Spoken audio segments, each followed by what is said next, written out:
Vou ler alguns textos com vocês para dar aí um panorama geral do tema dessa noite. A mensagem de hoje se chama Crescer ou Enrijecer, aleluia, amém. 1 Coríntios 13, 11. Tiago 1, nós vamos ler também do 2 ao 8. E Filipenses 3, do 12 ao 16, nós vamos ler também. Notou? Que eu só vou ler, tá bom? Alguém precisa de novo? 1 Coríntios 13, 11. Estou lendo. Quando eu era menino, falava como menino, pensava como menino e raciocinava como menino. Quando me tornei homem, deixei para trás as coisas de menino.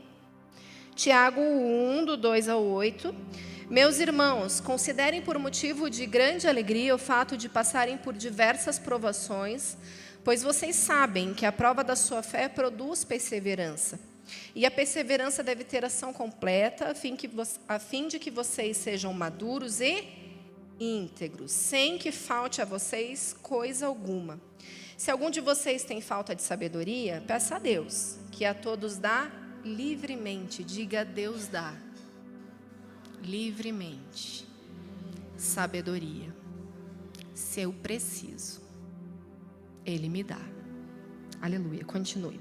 Peça a Deus que a todos dá livremente de boa vontade e lhe será concedida. Peça, porém, com fé, sem duvidar, pois aquele que duvida é semelhante à onda do mar, levada e agitada pelo vento. Não pense tal pessoa que receberá coisa alguma do Senhor, pois tem mente dividida e é instável em tudo que faz. Algumas versões chamam de ânimo dobre. Filipenses 3, do 12 ao 16. Não que eu já tenha obtido tudo isso ou tenha sido aperfeiçoado, mas prossigo para alcançá-lo, pois para isso também fui alcançado por Cristo Jesus. Irmãos, não penso que eu mesmo já tenha alcançado, mas uma coisa eu faço, esquecendo-me das coisas que ficaram para trás e avançando para as que estão adiante, prossigo para o alvo, a fim de ganhar o prêmio do chamado celestial de Deus em Cristo Jesus. Todos nós que alcançamos a maturidade, devemos ver as coisas dessa forma. Diga: maturidade. Aleluia. Devemos ver as coisas dessa forma. E se em algum aspecto vocês pensam de modo diferente, isso também Deus esclarecerá. Então, somente vivamos de acordo com o que já alcançamos. Aleluia. Lido?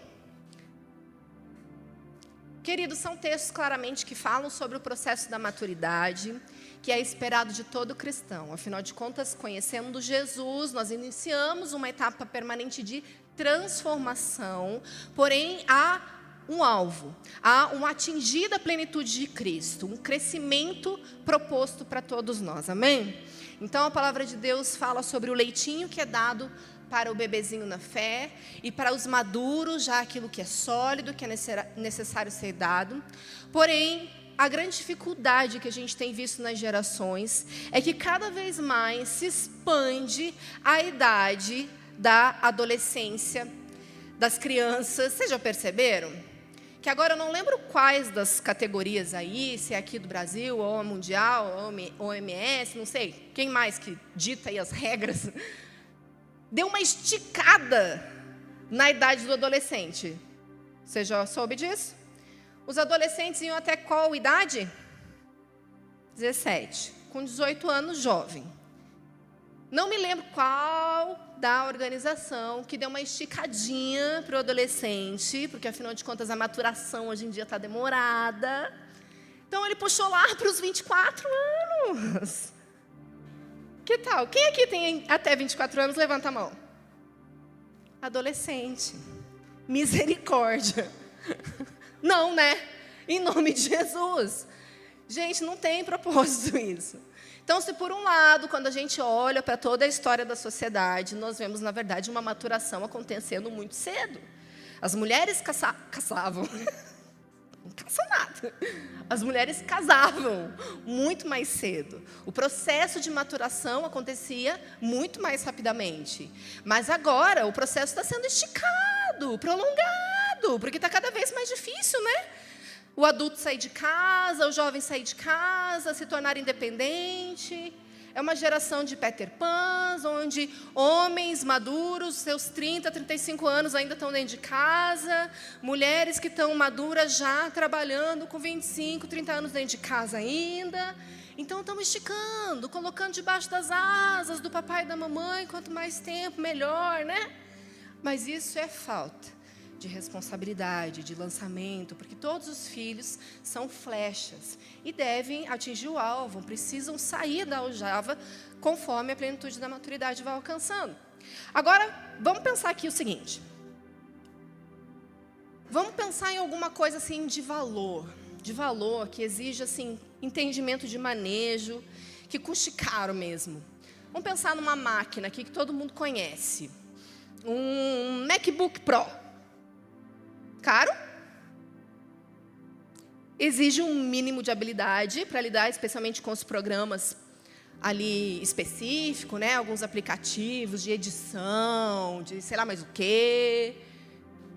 Pode ser? Consegue imaginar? Então, tá bom. Se o Noah vier aqui, cadê Fernanda e Jéssica? O Noah vier aqui e ele olhar para mim, e eu estou com o meu MacBook Pro aqui, aquele que eu não tenho ainda, mas ele olha para o meu MacBook Pro, pela fé, olhos da fé do meu MacBook Pro aqui, ele me pede o MacBook Pro. O que vocês acham que eu vou fazer? O olho está tremendo só de pensar, não é? Ah, meu Deus. Não, mas pega aqui. Não, pode ser alguma, né? Vamos dizer. Agora aqui. Se eu tenho, vocês já ouviram falar, conhece algum velho turrão? Sabe aqueles senhores que vão... Senhores, assim, que gostam de jornal, que tudo é manual.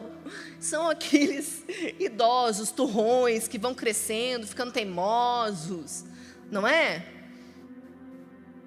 Ele vem aqui e fala, eu quero uma notícia, me dê um jornal. E eu entrego o MacBook Pro para ele. Vai fazer sentido para ele? Não vai. Não sabe nem por onde abre.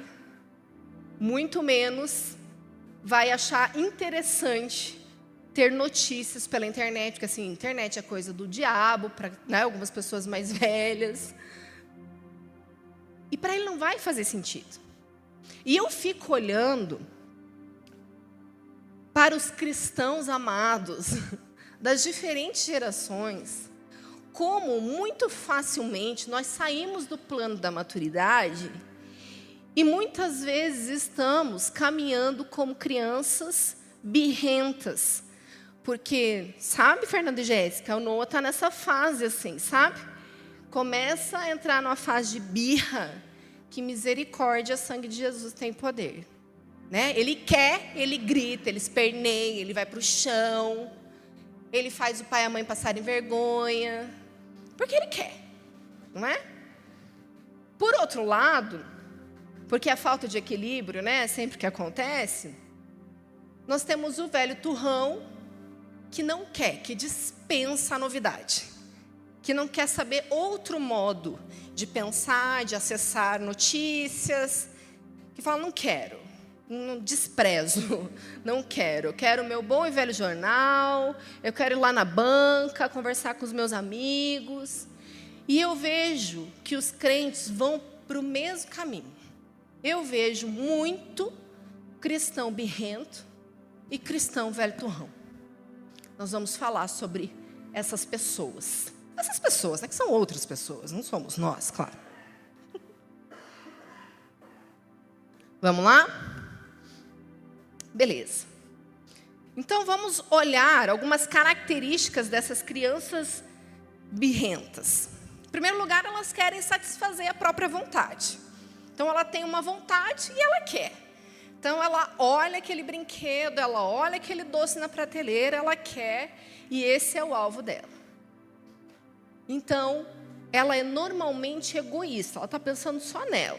Ela não tem capacidade, gente, cognitiva, intelectual, de fazer conta e ver que o papai e a mamãe não têm condições, que não é a hora, que não é saudável para ela, não é? Que não faz sentido naquele momento ela ter aquela guloseima, que daqui a pouco ela já vai almoçar, que ela não pode ter, porque ela está no universo dela e ela só quer atingir o alvo dela. Ela não está preocupada se o pai e a mãe estão passando vergonha, se o pai e a mãe não têm dinheiro para comprar, se o pai e a mãe não podem dar porque querem a saúde dela. Só tem o próprio objetivo. Ela está olhando só para ela. Então, crianças birrentas são normalmente obstinadas. Porque elas querem, elas gritam, elas esperneiam, elas batem o pé, elas ficam lá no mesmo lugar, até conseguir.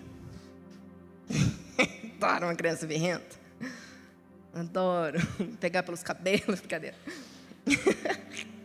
E elas querem sempre as mesmas coisas. Elas colocam o seu alvo, o seu olhar fixamente. Olhamos.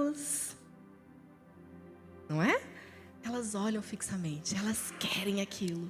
Elas entendem que é aquilo que elas precisam. Elas têm uma necessidade daquilo. Então, elas são obstinadas, elas querem essas coisas. E o problema das crianças birrentas, elas não saem do lugar. Elas ficam lá dando show, esperneando e não saem do lugar. Normalmente, uma criança birrenta, ela tem que ser carregada. Ela tem que ser tirada. Tem que ser arrancada. Não é? Pai e mãe tem que ir lá. Ou ela é arrancada, ou ela é deixada. Não é? Filho, para mim, graças a Deus, meus filhos não foram muito birrentos, não, gente. Porque assim, era fazer e desfazer. O que fazia, eu, ops, tchau para você. Sigo a vida. Se quiser, me segue. Senão, fica aí dando show para alguém te encontrar e me devolver. Não é? Mas fica estagnada lá, parada lá, nos seus próprios desejos. Mas, na verdade, elas estão sempre buscando sua atenção, né? Elas querem o seu olhar, querem que o mundo se volte para ela, para a necessidade dela, para aquilo que ela está pedindo. Ela quer que o mercado inteiro olhe para ela. Ela quer que você abrace, diga que você vai dar, que você vai ter. Não é verdade? E a verdade é que a alegria dessa criança, ela é condicionada. Então, se ela tiver, ela vai se sentir satisfeita, ela vai se sentir feliz. Né? Então, ela é instável. Ela é uma criança, como nós lemos lá, de ânimo dobre também. Ela é instável, ela está condicionada àquilo que ela tem. Então, o que ela precisa, se ela receber, ela para de chorar. Senão, prosseguimos em birrar. Existe um verbo, birrar. Eu birro, tu birras. Ai, ai. E essas são as crianças birrentas. E daí tem os velhos turrões. Como que eles são? Eles basicamente querem fazer sempre também a mesma coisa. A sua própria vontade. Se por um lado nós temos a criança querendo as suas, o velho turrão, adivinha, quer também fazer a sua própria vontade. O problema, querido, que a vida adulta, isso eu lembro que na faculdade eu aprendi sobre desenvolvimento humano, os adultos, eles vão naturalmente tendo uma rigidez psíquica que a gente chama. Nós vamos enrijecendo. Você consegue observar facilmente quando você está com uma criança. Você está com uma criança, tem gente que tem muita facilidade para brincar com criança, não tem? Tem algumas que não sabem nem onde pôr a mão. Não sabe como se comporta, como que responde a uma criança. Porque já não consegue mais destravar, sentar no chão, brincar, se sujar, deixar, né? A massinha virar aquilo que você quer criar. Você não consegue mais lidar com a sujeira do chão. Se tiver tinta, você fica incomodado. Você não sabe como brincar, você não sabe outra linguagem, você não sabe nem se abaixar. Não é verdade? Por quê? O adulto vai enrijecendo, ele vai crescendo, ele vai ganhando estatura. E ele vai ficando cada vez mais com dificuldade de se abaixar, de brincar, de dar risada de coisas bobas, de brincar de coisas bobas, de dar risada de coisas bobas, não é? Você vai se tornando o famoso chatão. Ai, que chato brincar com gente, né? Rígida, dura. a gente vai enrijecendo nossos padrões, as nossas escolhas, naquilo que a gente quer. A gente muitas vezes vai para as nossas casas, começa a criar regras, não é? Ai, a minha escova só fica nessa posição, a pasta de dente só fica assim.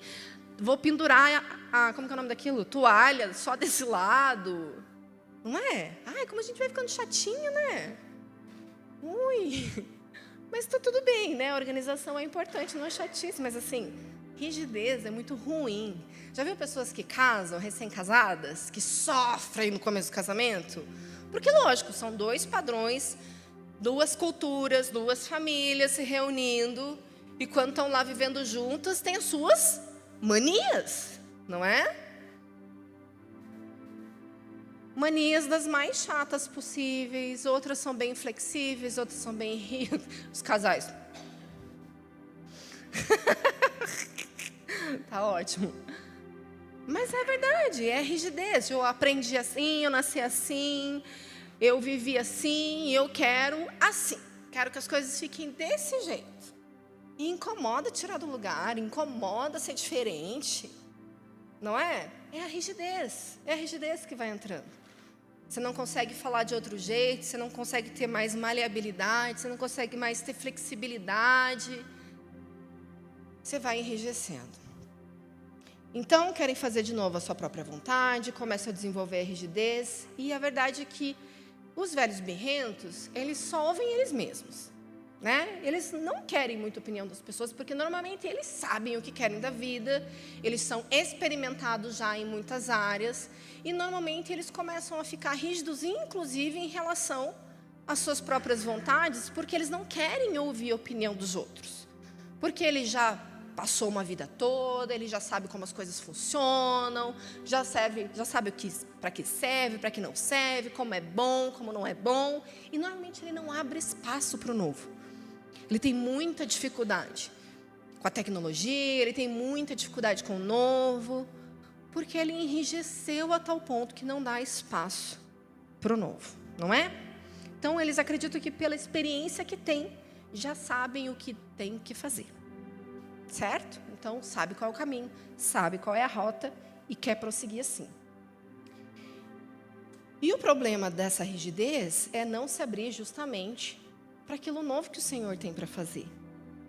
Porque você vai se limitando, você vai colocando o Senhor num formato. Então é assim que Deus faz, é assim que um culto acontece, é assim que as coisas têm que ser. Se não for assim, não vai ser bom. Se a Livingston não for desse jeito, se o café que eu for tomar não for do jeito que eu estou esperando, tudo é motivo para não estar satisfeito, porque a rigidez está estabelecida. Ficou claro comigo? Só que agora nós vamos para a compreensão daquilo que realmente importa, porque todos nós queremos esse lugar, amém? Então, com certeza, você não identificou nada, nem de uma criança birrenta, nem de um velho turrão na sua vida, em nome de Jesus, porque você está caminhando para a maturidade, amém? Amém? Amém, aleluia. Pessoas maduras, na verdade, elas procuram compreender a vontade de Deus.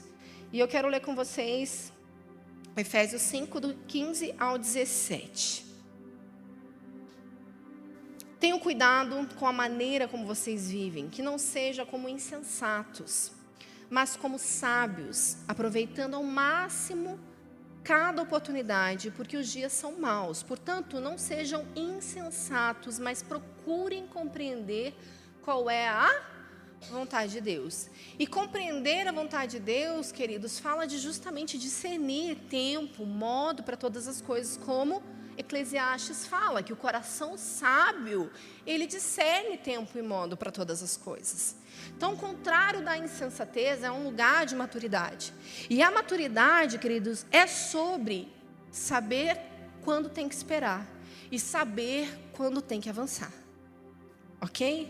E discernir que esperar é diferente de paralisar. Concorda? E entender que avançar é diferente de se precipitar. Então, nós podemos dar o passo errado, na direção errada, no tempo errado. Então, se por um lado eu avanço por conta da maturidade, eu não posso dar um passo para que a perna, eu não posso me precipitar e eu não posso também paralisar. O enrijecer não pode acontecer comigo. Eu preciso discernir o ambiente, eu preciso discernir as pessoas, eu preciso discernir o tempo, o que está acontecendo.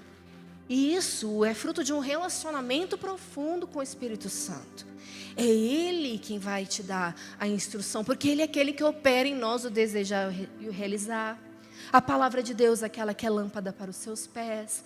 Então é ela que vai dar direção na sua jornada, não é? É ela que vai te dar condições para discernir qual é a vontade de Deus. Então os maduros procuram compreender qual é a vontade de Deus. E não só procuram compreender, mas eles se posicionam firmemente na vontade de Deus. Quando se discerne a vontade de Deus, eles estão firmados. Eu acho incrível esse texto de Colossenses 4:12, que fala assim: Epáfras, que é um de vocês... Já ouviu falar esse nome? Sugestão de nome? Que é um de vocês e servo de Cristo Jesus, envia saudações. Ele está sempre batalhando por vocês em oração, para que, como pessoas maduras e plenamente convictos, continuem firmes em toda a vontade de Deus.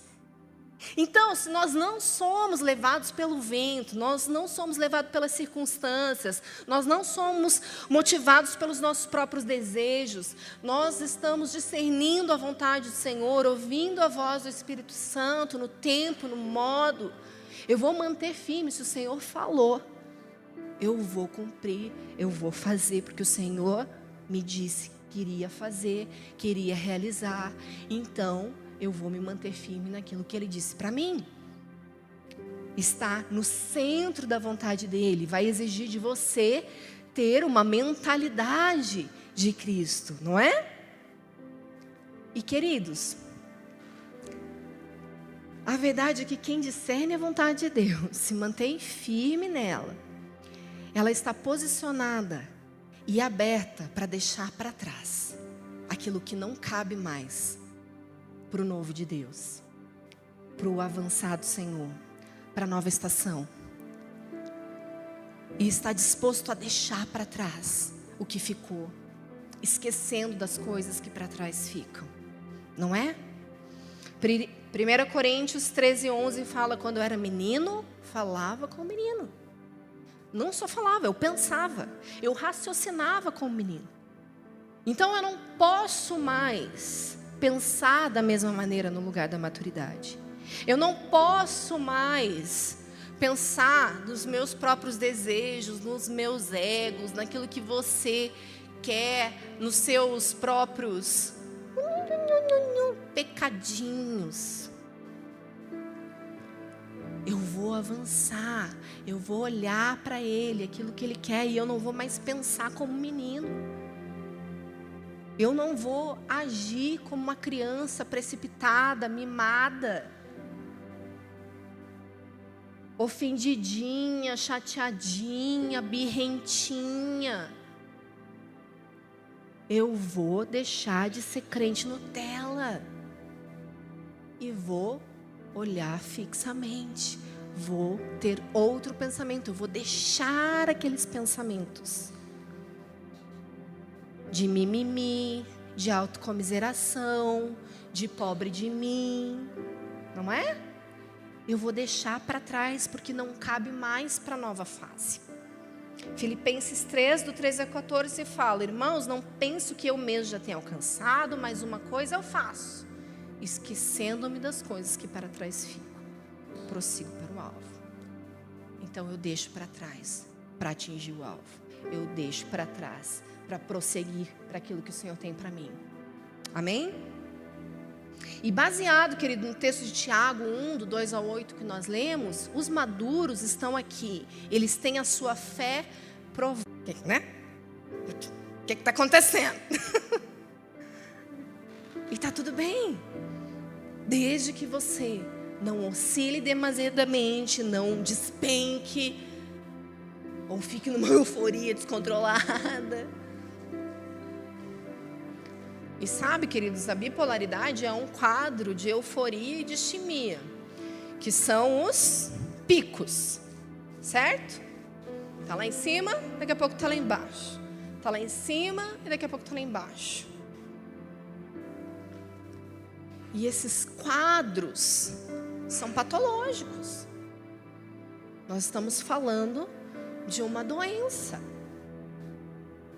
Mas o Senhor, além de ter para nós um lugar de segurança, de estabilidade, Ele tem um lugar de cura, um lugar de proteção, onde Ele vai guardar seu espírito, sua alma e seu corpo. Nós precisamos dEle. Nós submetemos tudo a Ele. Ele é capaz de nos libertar, de nos ajudar onde estamos aprisionados. Ele pode colocar tudo em ordem no seu organismo, na sua alma. Ele tem poder. Ele pode fazer. Mas nós precisamos lidar com as coisas naturais que Ele nos confia também. Não é? Porque se tem situações que precisam ser corrigidas, tratadas, naturalmente precisam ser também. Quando a gente fala de um quadro depressivo, de uma bipolaridade, nós temos disfunções neurológicas, fisiológicas acontecendo. E para isso, graças a Deus, o Senhor deu inteligência aos médicos, recursos à ciência, para que possa colocar as coisas no lugar e estabilizar, ok? Eu lembro que eu tinha numa das empresas que eu trabalhava, que era uma empresa cristã, eu tinha um funcionário que tinha transtorno bipolar. E ele precisava, porque para a bipolaridade o lítio é muito importante, não pode ficar sem. E ele era da parte da criação da empresa, então ele desenvolvia coisas incríveis, mas ele tinha esse quadro. E eu lembro que às vezes eu recebia ligação lá no RH, daí ele me ligava: Dani. Daí ficava aquele silêncio, daí eu falei: oi, pode falar. Peraí, tem boi na linha. Não tomou o lítio. Eu sabia, deixou de tomar. Eu sabia que ele não estava bem. E daí ia atrás da família, para tentar ajudar, para colocar as coisas em ordem. Não é? E você já viu pessoas com instabilidade financeira, com muita dificuldade de colocar as coisas em ordem? Então, também precisa de ajuda natural. Precisa abrir a vida, pedir ajuda para pessoas que podem orientar, colocar na planilha, fazer um Excel, ver os seus custos, os seus ganhos. Pede ajuda. Eu estou falando de coisas naturais que nós devemos fazer para não permanecer num lugar de instabilidade, de desordem emocional, financeira. Pessoas com dificuldade de relacionamento, dificuldade de ter amizades profundas, pessoas que têm dificuldade de manter laços de relacionamento por mais tempo. Vocês conhecem? Eu conheço tantas pessoas que não conseguem conectar, que não conseguem ser fiéis, que não conseguem se aliançar. E elas precisam se submeter ao Senhor e aprender com aqueles que têm capacidade de ensinar. E é lindo de ver quando chega alguém e fala: pastora, me ajuda. Eu não sei andar em família. Vocês falam de mesa, vocês falam de relacionamento, mas eu tenho dificuldade de olhar nos olhos, eu tenho dificuldade de sentar na mesa, eu detesto confronto, é muito difícil para mim. E daí você vai lá, você vai ajudar, você vai pegar a palavra do Senhor e vai dizer: você vai se alegrar com o justo que te fere. A palavra de Deus diz: fira-me o justo e será como óleo sobre a sua cabeça. Se alegre, como um ferro afia o ferro, um irmão afia o seu outro irmão. Eu quero te encorajar. Deixa, e ferro afiando, vai sair faísca. E E tá tudo bem, nós somos uma família. Não é? A gente olha no olho, a gente fala o que está pensando, o que está sentindo. Às vezes se anima, altera a voz. Mas a gente só está tentando ajustar, alinhar. Mas não dá para a gente viver todas essas coisas. Ai, não estou bem.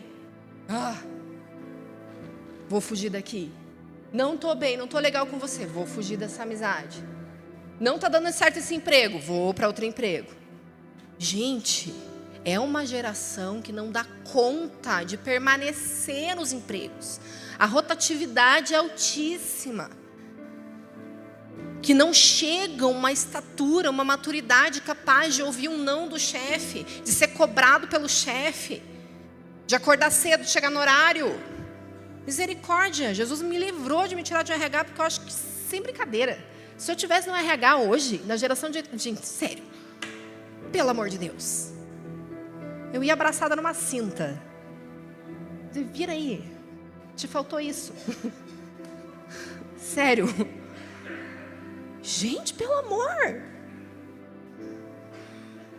Não consegue, não dá conta. É difícil trabalhar, estudar à noite.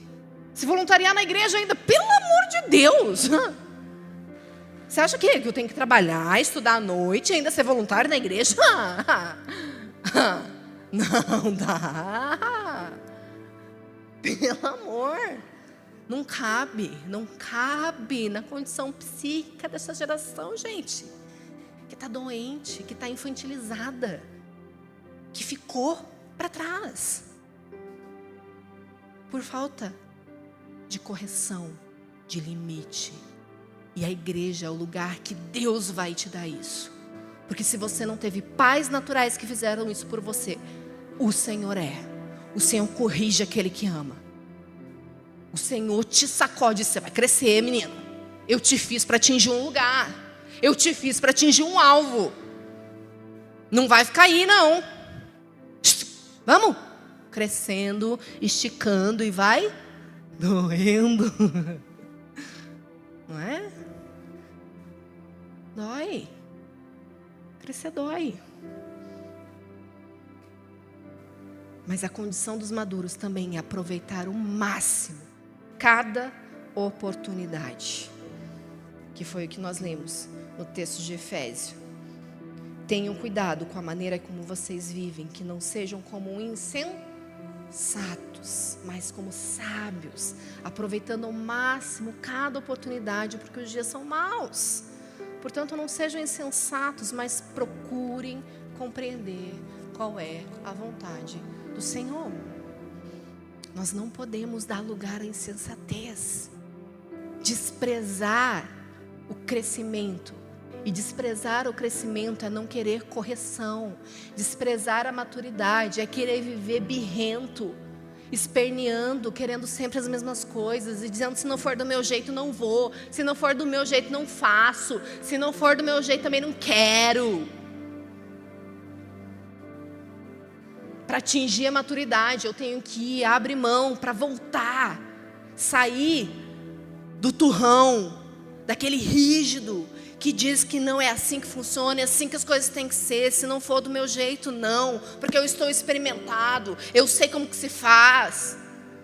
Lugar de altivez, de orgulho, rígido, endurecido. Ai, não deixa o Senhor te quebrar. Se arrependa antes. Em nome de Jesus. Se o Senhor nos quebrar, misericórdia. Baixe tua cabeça, feche seus olhos.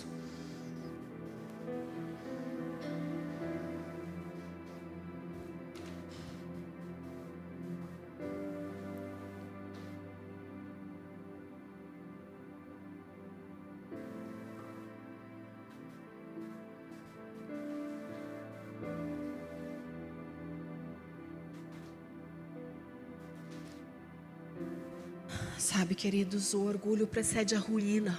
A palavra de Deus diz isso, vocês sabem. palavra de Deus diz que nós temos que ser como crianças, ter a humildade de uma criança, a simplicidade de uma criança.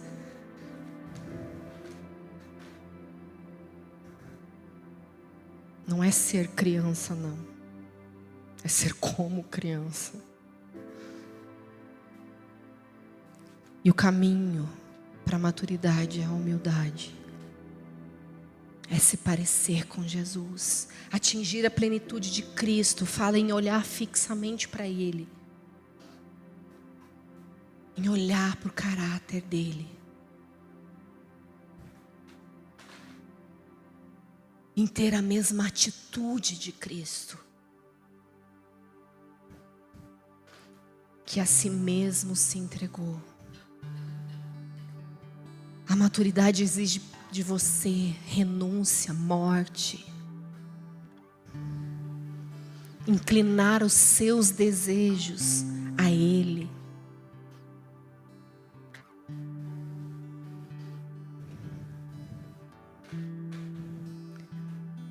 Sabe, queridos,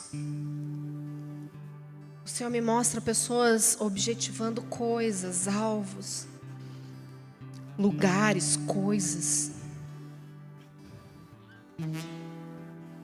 que são para o próprio benefício, que são eventualmente para algumas necessidades, almejam coisas lícitas, mas buscar saber qual é a vontade de Deus é um lugar de entrega, de rendição, de falarmos: Senhor, não a minha vontade, não do meu jeito. Eu não vou ser aqui como um velho turrão ou uma criança birrenta. Eu quero saber qual é a sua vontade. Eu quero me humilhar, Jesus, e falar que eu não sei nada. Eu não sei o que é melhor para mim, o que é melhor para minha família. Eu não sei o que é melhor, mas o Senhor sabe. O Senhor tem planos de bem, não de mal. Os seus pensamentos são mais altos que o meu, Senhor. Eu quero ouvir do Senhor qual é a sua vontade. Eu quero a instrução. Eu vejo pessoas hoje colocando a caneta e um papel em branco na sua frente. E o Senhor desenhando, dizendo, colocando linha do tempo. E o Senhor ditando, o Senhor desenhando. Como, quando. O Senhor está vindo com uma graça, com um sopro, dizendo: à medida que você renuncia, à medida eu te entrego, eu te direciono, eu te instruo em como fazer.